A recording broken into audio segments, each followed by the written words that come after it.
why I call this podcast series Fail With Me. That's because I had a couple of difficult years, and when I came out of it, I felt that there is a need to talk about our failures. Embrace failure, and I think it's really important. And in previous roles that I've had, there's been a mentality to fail fast because I think we learn quite a lot from failure, and I think we can grow quite a lot and quite quickly from failure. Failing is, yes, it's seen as positive, and it's something that I personally embrace, and it's something that I, as a coach, in an indirect way, try and support other people to embrace failure because it's part and parcel of life, isn't it? When we want to achieve great things, but internally we're fighting with ourselves to get there, chances are that's some sort of imposter syndrome. I think it's really important to have some sort of balance in life and to flow with life and not to pull ourselves up by the collar and drag ourselves through life.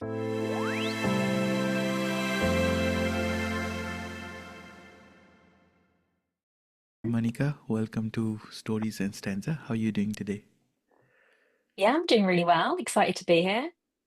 Thank you for joining me on this episode, and it's nice to meet you. And we are going to talk about imposter syndrome, which is a very important and critical topic compared to where I want this podcast to go. Before we get started into our discussion, would you like to give a brief introduction for our audience today? Yeah, sure. Yeah, so I'm Manikaa. I'm a self-development coach and I'm a mind and body practitioner. So I work with diverse communities because I myself tick a lot of the diverse tick box in terms of the fact that I'm a woman of colour. I'm from a low socioeconomic background and I've built myself up from there. And I'm also neurodivergent as well. So I feel like the diverse communities are my people and that's the main focus for me. But I suppose as a self-development coach, I'm really focused on helping diverse communities make meaningful change in their life and achieve certain goals, whether that's professional or personal. And yeah, helping them along the way and making sure that they are living authentically and unapologetically. That's really important to me. So it's not just ticking boxes and grabbing ourselves up by the collar and pulling ourselves through life. It's making sure that we're authentic and we live unapologetically and yeah, making some meaningful change for those communities. So that's me and that's what I do. That's wonderful. And I love that in this podcast, I get to meet people from such a wide background, and then they bring in their thinking, they bring in their perspective into some problems that we are all trying to unpick in our own ways. And I really love that about this podcast, that it has given me the opportunity to think beyond uh, where I can think. So it has given me that wider sort of platform to discuss and unpack a lot of things. So today we will talk about imposter syndrome, and I have done some episodes on this podcast before. If anyone is interested, they can check out the past ones, will be linked here. But before we get into today's discussion, I just wanted to bring up why I call this podcast series Fail With Me. That's because I had a difficult couple of years, and when I came out of it, I felt that there is a need to talk about our failures. There is a need to unpack failures and shed some light into it and understand what it really is, as opposed to just labeling it as failure and letting that affect us. And the imposter syndrome is one of those things that was there in my box. So I am a podcaster now, but at some stage I was really afraid of public speaking. And then Okay. when I overcame that, then I found that there was this fear related to presentations and talking about something in different types of forums, but I was carrying some kind of guilt and fear within me. And it has taken me a very long time to overcome that. So it's very important. So just wanted to say that in Fail With Me, what we are labeling as failure might not be real failures. There can be a lot of stories under that. So, the first thing I'd like to ask you, as you're a coach, so how does that idea of Fail With Me sit with you? Yeah, I think it's really interesting. And I think for me personally, I embrace failure, and I think it's really important. And in previous roles that I've had, there's been a mentality to fail fast because I think we learn quite a lot from failure, and I think we can grow quite a lot and quite quickly from failure. So I think for me personally, I see it as something that happens, but it doesn't define who we are. And also, there's a lot of lessons that we can get from it, and there's a path that we can draw from the experiences that we've had. So for me, failing is, yes, it's seen as positive, and it's something that I personally embrace, and it's something that I, as a coach, in an indirect way, try and support other people to embrace failure, 'cause it's part and parcel of life, isn't it? If you're doing something out of your comfort zone, there's going to be a chance that failure is going to be there, but it doesn't define that person and it doesn't define their ability. That's very well said. Thank you for sharing your views. And of course, you're doing a great work as a coach because you are guiding people who are finding that challenge. That's a fantastic job towards the society, I feel. So let's get into today's topic of discussion. And for our audience, could you briefly explain what the symptom is? And then we will get to more roots of it, more strategies on that. Yeah, sure. Yeah. So I think imposter syndrome. So there's still a lot of ongoing research from what I can see on imposter syndrome. And I think if people are watching this in a year's time or 2 years' time, studies might have evolved. But for now, the way imposter syndrome is defined as it's a syndrome that targets high achieving people. So high achieving people often suffer from imposter syndrome, and it's where they attribute their success and the results that they have driven, they attribute it to external factors. So they don't believe it's something within them. They'll maybe, for example, put it towards their faith and say, well, I prayed a lot this week and therefore I did really well in that presentation. Or they might say, because I got support and some insight from my colleague, I now did really well. Or I met this person and this opportunity presented itself to me, and that's why I am where I am. Like they don't see the superpower that they have within themselves. And I think it's really important to stress that it's high achieving people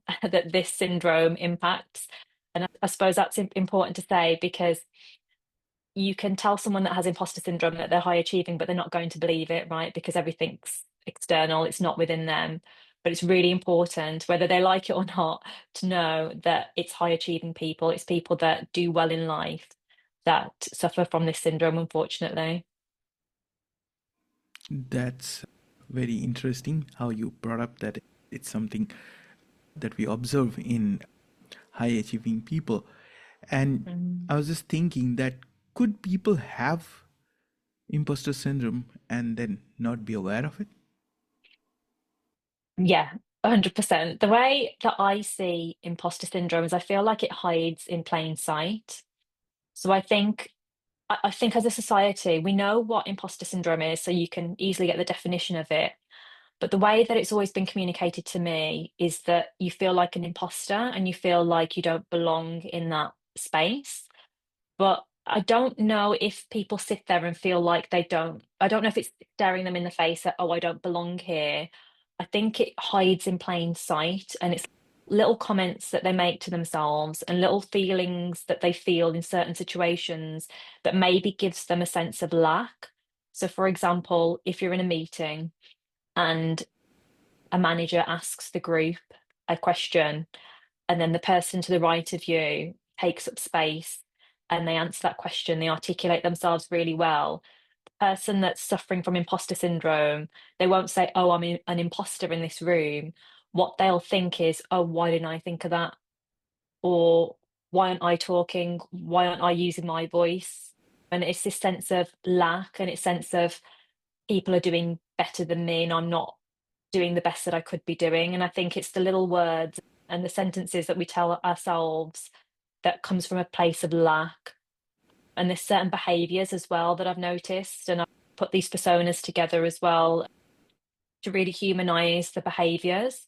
Because I think there's a lot of behaviors that people repeat on a daily basis that they might just think is a maybe a problem with them, or it could be anxiety, it could be depression, it could be this, that, whatever else, but they're not maybe thinking that are these behaviors on a day-to-day basis imposter syndrome? Am I actually suffering from imposter syndrome? I'm not sure if, as a society, we can say this behavior that I experience on a daily basis is imposter syndrome. I think we might think actually this behavior is because I'm not good enough. This behavior is because I'm not trained enough or I don't know enough. I think it's that sense of lack which is disguised as imposter syndrome. And you touched upon it briefly.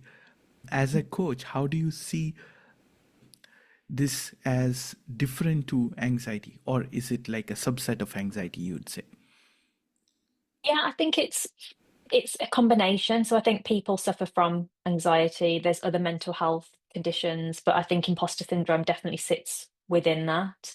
So I think it's really difficult to, I suppose, separate each of the conditions because I think if you're suffering from imposter syndrome, then you'll get a lot of anxiety. Your mood might be quite low. There could be panic attacks and things like that form. But it's understanding, is it purely anxiety? Is it purely panic attacks? Or is something else going on that is missing? And I think imposter syndrome is one of those things that just sits there in the dark, that is wreaking havoc on people's lives, but they're just not bringing it out to the surface because they might just go to anxiety straight away, or they might just go to low mood straight away. They might not go to imposter syndrome. I don't think if that is completely out there in the open right now. That's true. And you mentioned something when we started talking that it affects high achieving people. Mm. Now, in this podcast series, emotional intelligence is a topic that I love to discuss, and it has come up during many discussions with a lot of guests. So, in a way, when we are saying that high achieving people they face this imposter syndrome quite a lot, that in a way says that high IQ do not sit with a good EQ. So, but these two things are very different, like emotional quotient and intelligence quotient. But often when are people have high IQ, they do not have that equal emotional awareness counterpart. Does that kind of reflect what you were saying initially in a way? Yeah, I think so, definitely. And I suppose maybe as a culture as well, especially in like the workplace and things like that, it's very much about high IQ. It's very much about performing to a certain level, being seen as a certain authority in a certain subject. Like you have your subject matter experts and things like that. And I don't know if the softer skills are praised enough. And the softer skills then come from emotional intelligence. So, do you know how to get the best out of people? Do you know how to see talent and embrace talent and nurture talent? Do you know when to push someone and when not to push someone? I think those those attributes are not praised or taken as seriously as getting the work and the job done to a high standard. And there seems to be a lot of stress as well and chaos in previous roles that I've had where we have to just get to this target no matter what. And it doesn't matter really who we upset as long as we get our point across and we get to the target. That's the main objective. And I think maybe, yeah, then IQ and EQ, it doesn't really sit at the same level. I think one's more important than the other, which then does attribute to imposter syndrome. Because from the research that I looked at, environments where it's very much focused on the outcome, it breeds imposter syndrome. So if companies or households are focused on, say, their children or their colleagues just getting to that outcome, and if they don't get to the outcome, they failed. And if they get to the outcome, they've done a really good job and they get praised. Those environments breed imposter syndrome because it doesn't really matter how the person has got there, how much effort they've put into getting there. All that matters is you've either hit the target or you haven't. And then, yeah, that kind of creates that imposter syndrome as well, which I think is the EQ and the IQ. EQ is not important, but IQ probably is. I asked that because from my experience, I've seen people with really good subject matter expertise. They come Yeah. into a conversation, and then you can tell that they are not taking the feedbacks well, or they are not really holding up to their presentation or their credibility. And I've seen more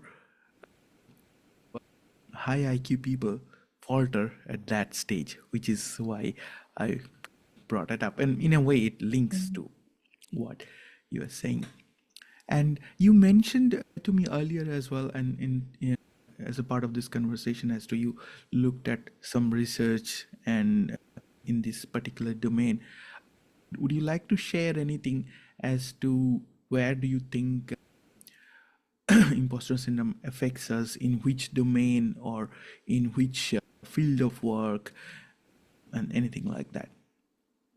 Yeah, sure. So from the research that I've looked at, and again, it's all ongoing and there'll be a lot more coming out, but from what I can see right now, it definitely impacts people in like the medical field. I think there's a lot of reports that I can see in the medical field, and I feel like that makes sense because if you're, say, a surgeon, you've either saved someone's life or you haven't. You've either helped them with their health or you haven't. And again, it's that you've hit the objective or you failed mentality rather than how much effort, determination that surgeon has had to complete their job. It that is irrelevant. So I feel like from a lot of the research that I've read, medical fields have a lot of have a lot of studies, have a lot of participants that they're measuring performance of in terms of whether imposter syndrome is there or not. Also, as well, it is diverse communities. So it seems like there's a lot of research around youth that are from low socioeconomic backgrounds, that are minorities as well, that are probably going into the workplace and not being around people that look like them, speak like them, carry themselves, present themselves in the same way. I feel like those people then feel like they may not belong and might have to change the way that they are to then belong in this environment. So there's a lot of studies around minorities and diverse communities. And yeah, I think those are the two main focus points for the research that I've looked at. But in a way as well, it doesn't really discriminate. So it could affect anyone and everyone. It's just that those groups are at higher risk. But anyone that's been in an environment where, again, it's just the objective, so you're either hitting that objective or not, suffering from imposter syndrome, but also those that have come from households or work in environments where there's extreme praise on one side, but then there's extreme criticism on the other. So you're praised really well for doing a great job here, but then you're criticized quite heavily for not doing a great job in the other areas. And I think that kind of environment also breeds imposter syndrome. And I see that come up quite a lot in books that I've read and research that I've looked at. I love that we are putting a socioeconomic perspective into the mix Mm. of understanding this. That's so very important because we look at psychology and we just see some theories, but they are not isolated. They are Yeah. basically the effect of some other cause. If we don't look at them or if we don't understand them, then we are not getting to the root bottom of it. Let's say. So I Yeah. love that how you are sharing these research and this thinking that it's not at mental capacity level, but this is rooted much deeper. So I really like that. In terms of understanding imposter syndrome, so where do you think it comes from? Where does it originate, as in within us? Where do you think that comes up, as in if we need to understand our imposter syndrome and to be able to come out of it, where should we look at, and what would that healing pathway look like from there? I mean, I'm sure that Yeah. the theory that explains the cause would also give us an opportunity to understand how to overcome that. Yeah, yeah, definitely. I think the first place really is understanding how and why. So, firstly, how does imposter syndrome affect us on a day-to-day basis, and why does it do that? So, for example, some of the personas that I've put together, a person that is experiencing imposter syndrome, they could be the sort of person that puts their hand up for challenging tasks at work. They could want all the meaty tasks, all the big projects. They may want to come across like they need to prove themselves to others, and they may come across like they're really passionate about what they do. But actually, inside, the minute they've taken on that project or that task, there's this internal battle where they may feel like, oh, now that I'm on this project and I'm leading this, I'm actually going to be like, everyone's going to see if I fail, or people are going to judge me if I can't get this from A to B, or if I can't get people to work together, I failed. And there's this automatic internal negative conflict. And I think if you can look at the way that you perform at work or the way that you perform in your personal life, and you can maybe start looking at where there's an internal battle. So, are you the sort of person that is putting your hand up to help others and to do all these great things? But then, actually, immediately, are you then questioning it? Is there a lot of shame there? Are the negative feelings there? Is there any kind of worry? And I think if you're in a place where everything looks great on the outside and you seem to be doing all these great things, and people are coming to you and saying you're doing an amazing job, you're this great person, but inside you're not feeling it, chances are then you're experiencing imposter syndrome. So I would firstly look at that internal battle. Is that present in your life? Because there are a lot of high achieving people that are confident in what they do and they don't have that internal battle as much. But if you're the sort of person that is always in conflict with yourself, I would start there and figure out, well, what is that conflict? Where does it come from? Where does it show up? And really go down into the detail. How often does this show up in my life? What triggers it? And I think from looking at that, you can then start figuring out, well, why? Why do I feel like this? Where did this come from? Was it, and it can be as simple as a look. So you could just be speaking in front of loads of people. You might look at a certain person, they're daydreaming, but they seem to be giving you a dirty look. And all of a sudden, then you think, oh my God, I'm not doing a good job and I'm terrible at this. And that's where the imposter syndrome has come from. It's just a simple, small expression that you've taken in the wrong way, or it could be something really significant that's happened in your life. But it's really difficult to make change if we don't have awareness of what's going on with us and where it's come from. And people don't need to traumatize themselves and go through all the trauma again of that scenario, but it's important to acknowledge the root cause of it. And once you know that, you can start creating a bit of separateness. So you can say, okay, it was a random person that seemed to give me a dirty look in the audience when I was presenting. But what does that mean to me now? Is that still important in my life now? Do I care as much now? And you can separate yourself from where it originated from. And then you can start your path to healing as well and starting to change that thought process and that train of thought when it comes up again in other scenarios. That's very true. I was listening to the previous episode that I recorded on imposter syndrome, and it was interesting as to what are some of the suggestions that we looked at. Okay, Mhm. and one of the areas that came up as a part of the conversation was to give ourselves some kind of sense of security and calmness through breathing exercises or through physical sort of attitudiness that you stand ground and you hold your ground and draw your confidence from there. And to me, that felt like it's more of a tactical fix to a bigger Mhm. problem.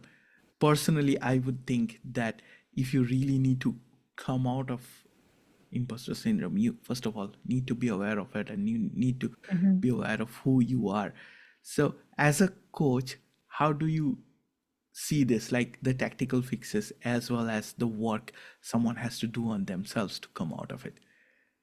Yeah, I think the two are very important, definitely. So, as you mentioned, you need to know why and how and where it's come from, so the original kind of story that you've told yourself that's had an impact. And then you need to see where it's showing up. But I think what happens is there's an emotional response. I think that's probably where the breath work has come into it. Because when we are suffering from imposter syndrome, when we're in that meeting, for example, our heart can be racing, we can start sweating, our voice starts shaking. There's a physical response to how we feel based on the fact that we don't think we're doing good enough in that situation. So I think the breath work can really help because the way that the brain works is that if you're having an emotional response to something, you can't then make rational decisions. It's just not the way that it works. We have an emotional side of our brain that firstly needs to calm down. So that's where the tactical things can come into place, making sure that you're breathing correctly, figuring out what kind of breath work works for you, meditation, that kind of thing, to really figure out how you can calm your brain down. And then once your brain is calm, you can then start making decisions. So you're using the CEO thinking part of your brain, which is the neocortex, which then comes in and starts making rational decisions for you. But it can't do that if you're emotionally distressed. So that's where the tactical comes in. But I think where the thinking brain comes in is where then you're starting to go into the inner work. So you can work with like a therapist or a coach like myself, and you can start looking at the inner work. So you can start looking at what is getting in your way, what are the blocks that you're currently experiencing, where is this coming from? And that in itself takes a lot of work, right? To really figure out where imposter syndrome is showing up in your life and how it's impacting you. And the results of it can be quite difficult to acknowledge that I, because I've suffered from imposter syndrome, I've struggled to voice my opinions, or because I've struggled from imposter syndrome, I've always remained in the shadows. I've never really projected my voice and taken up space. And it can be really like distressing to acknowledge the impacts that imposter syndrome has had. So that takes a lot of work in itself, and a lot of inner work to really hold someone's hand and take them through the reality of how imposter syndrome or other impacts as well with mental health and things like that can have on them. But then it's then using the tactical things like the breath work to figure out how to calm the person down in the moment so they can think logically. But then it's also training the brain in a certain way and it's making a decision. So now I know where it comes from. Now I know how it impacts me. And now I know the results of it. What decision do I now want to make in my life? Do I want to continue on doing the same thing or do I want to make meaningful change? And I think doing that inner work and training the brain in a small, consistent way. And the term is called neuroplasticity. So scientists have actually come up with this term called neuroplasticity that talks about how the brain is always evolving and learning. So, for example, if you have an accident and you break a bone, your brain will work with your body to mend your bones and to get you walking again or get you moving your arms again. It's always learning and evolving. So, once the acknowledgement of what's going on has happened, through coaching or therapy or self-help books, and people can also support themselves if that's the best option for them. Then it's looking at, well, I know my brain can evolve and change. What decision do I now want to make once I've done this work and I've acknowledged where it comes from? And then it's leading a person to make small, consistent changes in their life towards that overall goal, which could be thriving at work and not feeling like an imposter, or it could be getting a progression or progression in a certain role or whatever it is. But it's then making small, consistent, sustainable changes, knowing that the brain will learn, evolve, and adapt. I feel like I've said Neuroplasticity a lot there. is yeah, no, you said a lot of important things there, and neuroplasticity is definitely one of the most wonderful subjects of modern neuroscience that I really love. And Mm, remember, I was telling this to you earlier when we were preparing for this episode that there is this, of course, this tactical component of this, which is the breath work, and then tricking your brain to think that audience is not ready, and there are all these sort of short-term exercises, and then there is the long-term aspects of mm, it, right? And then I want to hear a little bit more from you as to you are a coach. So, where do you think the imposter syndrome begins? What I mean to say is that it definitely doesn't start when a person is at maybe 30s or 40s, right? It Mm. probably surfaced long before that, right? So, what is it that are the signs that you can identify that this is affecting you or this is affecting someone you know, and then you Yeah. can guide them or you can set them on the right path? Yeah, definitely. So I think firstly, I reckon it could start from childhood. It could start all the way back there.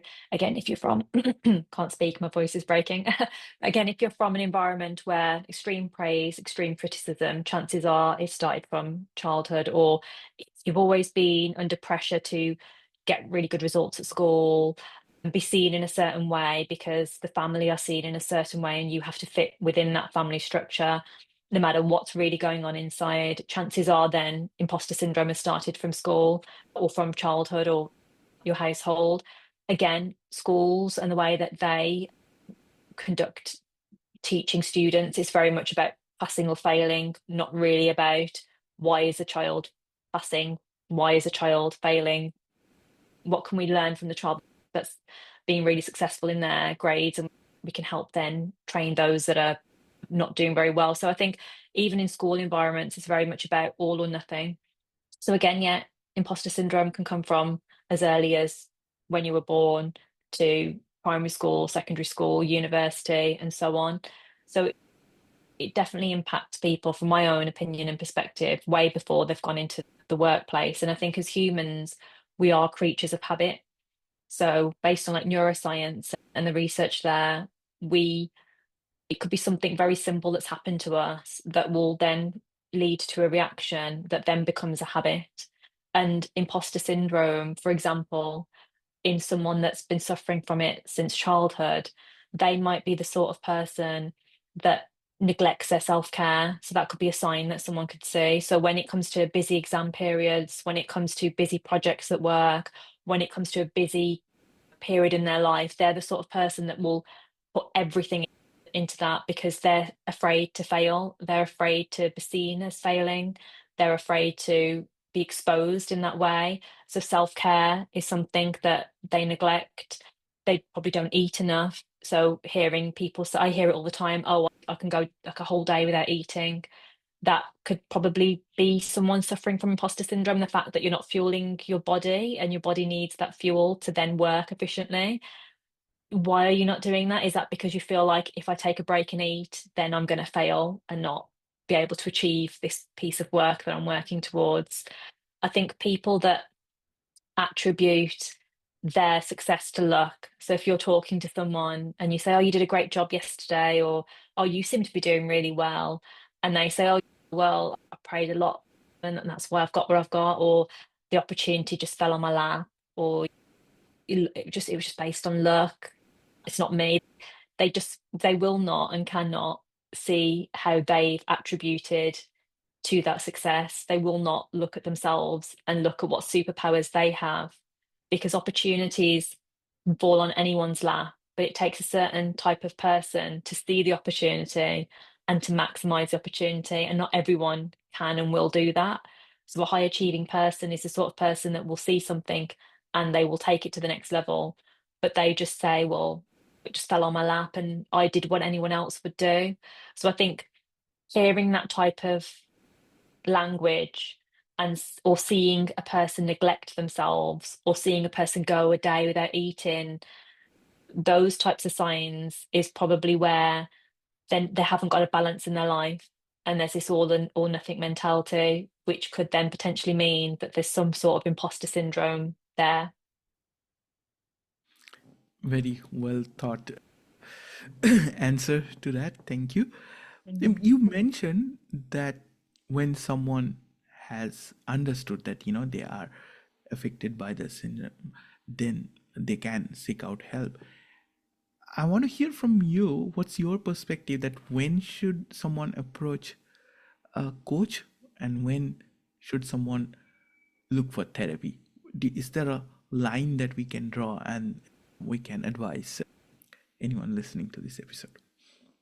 Yeah, 100%. I think therapy and coaching, it does feel very similar because you're in a one-to-one environment with a person, and there is a lot of unpacking as well with both coaches and therapists. But I think where it's best to speak to a therapist is where you feel like you need a bit more time to really unpack and understand what's been going on in your life and what and making sense of what's going on. So you might be in environments, or you might be going from one environment to the next where it's all leading to this imposter syndrome feeling or this negative feeling, and you feel like you're constantly in a battle within yourself and you just need to make sense of it. And I think therapy is really good at helping you make sense of what's going on. But therapy doesn't work towards a goal. So, yes, okay, indirectly, the goal would be to have better mental health and to have clarity and to see things a bit more clearer. But there isn't specifically a goal. I think where you would need a coach is where you've done a bit of unpacking, so you understand what's going on in your life. You might have already gone to therapy and done a bit of unpacking there, but now you really need to focus on getting out of here. So I suffer from imposter syndrome. It's had an impact in my life. I've got my head around it. I've felt my feelings and I've spoken to someone, but now I need to move on. I need to thrive. I need to get out of this feeling and this mindset that I've got, and I want to work towards getting out of that. And I think that's where a coach comes in, because there's concrete steps in helping you move from A to B, and it's measured results as well. And it's not so much about the unpacking, it's more about unpacking so that we can move and unblock to get to that goal. And it's very much, yeah, driving in a certain direction. I heard something very interesting in one of the episodes. I just can't remember which one. That how we behave to the external world is based on how we feel, and how we feel is based on how we think. So, if it is possible to change our thinking, then we will feel differently and we will behave differently. And I really love that comparison. And what we are talking about on imposter syndrome, so at the heart of it, it's the lack of self awareness. Right? So, if we can truly build self awareness, then it can possibly sort of show us that light at the end of the tunnel. Yeah. And I'm sure as a coach, you might experience that quite a lot more. Talk to people on a daily basis. Is there something you would like to share with our audience today, that how we can set a achievable target to build our self-awareness, and what are the positive outcomes we can get from there? Yeah. So was it to build the self-awareness? What we Yeah, could do to yeah. start So doing that? because I'm just going to the root of imposter syndrome. So we talked about Mm, the factors, we talked about different layers, and I am trying to address what could be troubling us at the core, and that yeah. would potentially be emotional awareness, Yeah. self-awareness, and things like that. And you are someone who works in that domain.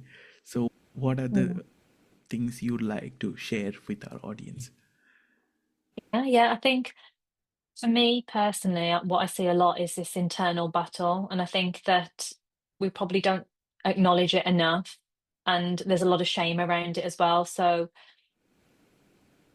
when we want to achieve great things, but internally we're fighting with ourselves to get there, chances are that's some sort of imposter syndrome. And I feel like imposter syndrome is on a spectrum, so it presents very differently based on each person. But I think for me, when the mind and the heart are not aligned and there's an internal conflict there, it's then making a note of that and then figuring out where that plays out in a person's life. So journaling is really good to do, keeping a note of, okay, there's an internal battle every time I speak to this person, or my manager makes me feel this way. Like I want to achieve all these great things. And I'm putting my hand up to achieve all these great things. But when I speak to my manager, I feel this sense of my mind and my heart not aligning. And I think making a note of exactly where it's showing up in your life and how often it's showing up in your life. And I do this a lot with my clients as well. Like sometimes we'll come up with a tally, so we'll look at, well, how often did you experience this then? Because I think a lot of people don't realize how often they're having these negative experiences. I think there was a stat somewhere around we have like 90,000 thoughts a day or something like that, and 80,000 of them are negative. And we just mindlessly, and there's this thing called automatic negative thoughts as well, ants, where we're just mindlessly having these negative thoughts and these negative experiences without even realizing it. So the first step is understanding and catching exactly when these negative experiences are happening, and are they realistic? Are they realistic negative thoughts that you're having? Or is it just something that your brain is making up because that's the way that the brain works? It's negativity bias.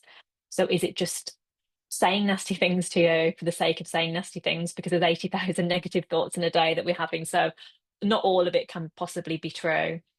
So I feel like the first point is really understanding and going into the level of work of understanding where these thoughts are coming from, how often they're coming, what we're saying to ourselves, but then what's the result of that? And I think sometimes the result of that in a session can be quite mind blowing. So, for example, I'll say to someone, because you're having this negative thought, it's impacting you in XYZ. And then they start putting the pieces of the puzzle together to say, okay, because I think I'm not good enough, I'm not progressing at work, or because I think I'm not good enough, I'm not speaking out in a meeting, or because I think I'm not good enough, I'm not building good relationships. And that realization of, oh my God, I've limited myself because of these negative thoughts, it can be quite powerful in a session because then the penny drops of, wow, I'm limiting myself because of the way that I think. And then it's making a decision. Okay, you're having these thoughts, these are the impacts, but what do we want to do to achieve something better? How do we want to train the brain to start thinking about something in a more of a positive light? So, what I try and do in sessions as well is challenge the negative thoughts. So, we'll actively spend, even sometimes it takes an hour, really going into the detail of how do we challenge this negative thought? So, how do we find evidence for where you have actually done this in the correct way? So, for example, a client could say, well, I've got really good feedback from work, or people tell me I'm great at this, or I've got top marks or top qualifications for this certain certificate that I had to do, or whatever else. So we actively start looking at evidence that then conflicts with the negative thought. And then what I start trying to get them to do is looking at how they can then tell that story to themselves in that moment. So when this negative thought comes up, now we know what it is and we know what you're saying to yourself. Straight away, how can you then start providing your brain with evidence of why that negative thought is incorrect? And they start building this pattern of speaking to themselves in a different way. So instead of saying, why didn't I think of that? Or I'm not good enough, they start saying, oh, actually, I am good enough because I got really good feedback last week, or I am good enough because I got top marks on this certificate that I was doing. So it's then rewiring the brain and talking to themselves in a different way. But the only way that I would say you can make really good progress is when your heart and your mind are aligned, when your heart is open and your mind are aligned. And it's doing a lot of work to really get someone to open up their heart and align it with what they're thinking. So I think up until then, if you're always in conflict, the change is really difficult. You can try and trick yourself, but we need to find ways to align the brain and the heart so that you're singing off the same hymn sheet and your body is feeling the way that you're thinking. And it's about doing that work as well. This is very well said. As if you recall, I was trying to tell you last week that all the preparations and everything will only take you so far. Unless you put in Mm, your inner work there, you cannot truly come out of it. You can possibly practice a lot and you can camouflage that fear with something else, but if you do not address the root, then it will continue to trouble you. And thank you for explaining that so well. And for me, I think I have gone into all the different areas that I really wanted to explore. Is there anything you would like to share with our audience that I didn't bring up? No, I think we've pretty much covered quite a lot of it. I think that the main importance really is to help people understand where imposter syndrome comes from, who it impacts, and signs that they might not be aware of. So, for example, when I said the person that puts their hand up, so if one of your audience members is the sort of person that always puts their hands up for meaty projects, challenging roles, but then there's this internal conflict, they might not see that as imposter syndrome. And it's looking at signs like that that I'd really want to get out there for people to look at imposter syndrome in a different way. Like if you're the sort of person that isn't taking care of yourself, doesn't put importance to self-care whilst you're in busy phases in your life, is that a sense of imposter syndrome? I think it's really important to have some sort of balance in life and to flow with life and not to pull ourselves up by the collar and drag ourselves through life. And I think if your listeners are the sorts of people that are experiencing this inner conflict, are not taking care of themselves, maybe then there's an opportunity for them to start looking into imposter syndrome a little bit more, finding out how it impacts them, and yeah, starting their journey with that inner work to make sure that their heart and their mind is aligned and that they can, yeah, live authentically and thrive. Very beautifully wrapped up the session. And thank you once again for joining Stories in Stanza and for your beautiful thoughts. Thank you. It's been a pleasure. It's been an honor to be here. Thank you. Thank you.